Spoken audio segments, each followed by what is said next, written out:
சுவாமி படத்தை சுத்தம் செய்யும் போது இந்த தவறை மட்டும் செய்து விடாதீர்கள்.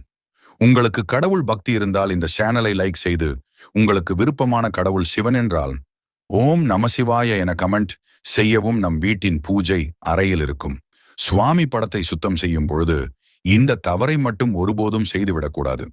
நாம் பயன்படுத்திய பழைய அழுக்கு துணிகளை கொண்டு சுத்தம் செய்யக்கூடாது. அதற்கென்று ஒரு தனியாக துணி வைத்துக் கொள்ள வேண்டும். நாம் ஏற்கனவே வைத்துள்ள சந்தனம், குங்குமம் அவற்றை அந்த துணியால் துடைத்துவிட்டு ஒரு பாத்திரத்தில் பச்சை கற்பூரம், பன்னீர், ஜவ்வாது கலந்த நீரில் நினைத்து சுவாமி படங்களை துடைக்க வேண்டும். இப்படி நாம் செய்யும் பொழுது நம் வீட்டின் பூஜை அறையில் எப்பொழுதும் தெய்வீக மனம் வீசிக்கொண்டிருக்கும்.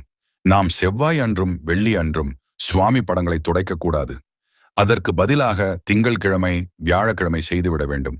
அதே போல மாலை 6 மணிக்கு மேல் சாமி படங்களை சுத்தம் செய்யக்கூடாது. இதுபோல செய்து வர நம் வீட்டில் என்றும் கஷ்டங்கள்